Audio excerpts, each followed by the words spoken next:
छत्तीसगढ़ सरकार प्रदेश में समान नागरिक संहिता यानी यूसीसी लागू करने की दिशा में काम आगे बढ़ा है। यूसीसी को लेकर गठित टीम ने आम लोगों से इसमें अपनी राय देने को कहा है।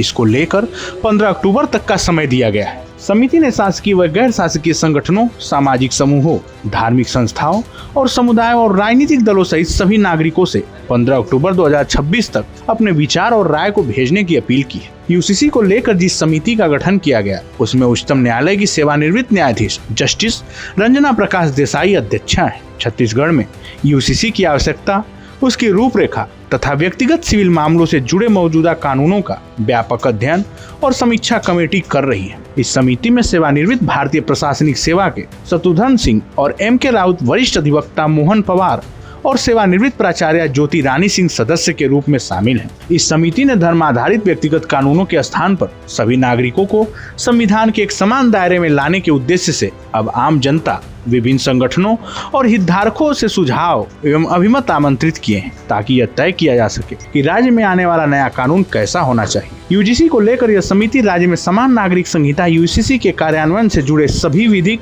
सामाजिक और प्रशासनिक पहलुओं का गहन अध्ययन करके जानकारी ले रही है। इसके कार्यों में छत्तीसगढ़ की वर्तमान विधिक स्थिति का विश्लेषण, विवाह, तलाक, भरण पोषण, उत्तराधिकार और गोद लेने जैसे संवेदनशील विषयों पर व्यवहारिक सुझाव की रूपरेखा पर तैयार करने का काम किया जा रहा है। इसके साथ समिति अन्य राज्यों में यूसीसी व्यवस्थाओं का अध्ययन करके उसके मूल तत्व जो राज्य के लागू हो सकते हैं उसे भी शामिल करेगी। आम नागरिकों, सामाजिक संगठनों, विधि विशेषज्ञों और विभिन्न हितधारकों से प्राप्त सुझावों को भी ड्राफ्ट में शामिल किया जाएगा। अध्ययनों और सुझावों के आधार पर एक समग्र ड्राफ्ट तैयार कर राज्य सरकार को प्रस्तुत किया जाएगा। आवश्यक विधायी व प्रशासनिक अनुशंसाएं देने का काम भी समिति को ही करना है। यूसीसी लागू करने वाला उत्तराखंड देश का पहला राज्य बना था। इसके अलावा गोवा, गुजरात, असम और मध्य प्रदेश भी इसमें लागू किए जा चुके हैं। इस क्रम में छत्तीसगढ़ यूसीसी को अपनाने वाला देश का 5वां राज्य बनने जा रहा है। इस जानकारी में फिलहाल इतना ही।